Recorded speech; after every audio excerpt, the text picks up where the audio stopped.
கேட்பேன். ஆனா அதுலயே 2 தான் வாங்கிட்டு வருவாங்க, மிச்சம் 2 மறந்துடுவாங்க. அந்த பாலா போன ஞாபகம் மரத்துக்கு எதுவும் மருந்து மாத்திரை வாங்கி சாப்பிடக்கூடாதா? மருந்து வாங்கினது நான் இருக்குன்னு, ஆனா அதை எங்க வச்சிருந்தா மறந்து போச்சு. நம்ம ஒரு கல்யாணம் எனக்கு 1.5 வருஷம் ஆகுது. இது வரைக்கும் ஒரு நாள் கூட முட்டைய வீட்டுக்கு உடைக்காம கொண்டு வந்ததே இல்ல.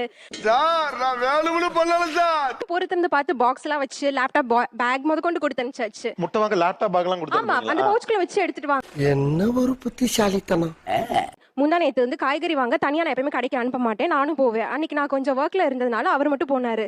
இந்த இடம் தான் தெரியலங்க ஆடாடும். மனசை தேத்திக்கங்க, பயந்துறாதீங்க.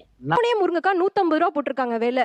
1/2 கிலோ வெண்டைக்காய் 100 ரூபா போட்டிருக்காங்க. சோ பில்லிங்ல ஏதோ எரர் இருக்கு, அதை கூட செக் பண்றது இல்ல. உன்னையெல்லாம் சின்ன வயசுலயே கள்ளி பால் கொடுத்து கொண்டிருக்கணும்டா. நல்லா மூஞ்சிய பாரு, சேவிங் பண்ண மலை குரங்கு மாதிரி. சோ கொடுத்ததை வாங்கிட்டு பே பண்ணிட்டு அப்படியே வந்துட வேண்டியது. ஏன் ஒரு முட்டை உடைக்காம வாங்க தெரியல? சொன்னா தீத்துற போறியா? என்னால முடிஞ்சதை செய்யறேன், சொல்லுங்க. இல்ல முட்டை வந்து ஹேண்டில் பண்றது ரொம்ப கஷ்டம் தானே. அது நம்ம முட்டையை ஹேண்டில் பண்றது. வாய பாரு. முட்டையோட சேர்த்து அதுல இருந்து ஒரு 10 பொருள் வாங்கிட்டு வர சொல்லுவாங்க. அந்த 10 பொருள் அது மேல பட்டு நசுங்கி உடையிறது. இப்ப இவ்வளவு பேசுற இல்ல, இந்த அறிவு உனக்கு முதல்ல இருந்திருக்கணும். ஒரு நமக்குன்னு ஒரு காமன் சென்ஸ் இருக்குல்ல சார். சரி, இது முட்டை உடையிற பொருள், சோ வந்து அது இந்த இடத்துல வைக்க கூடாது. அதுக்கு மேல தூக்கி பூசணிக்காய் மாங்காலமா வச்சு எடுத்துட்டு வருவாங்க. ரொம்ப கேவலமா திட்டுறாப்பா. நைட்ல வந்தா கூட இல்லனா சாப்பிடாம கூட இருப்பாரு. மச்சான் யாரா இவனுங்க?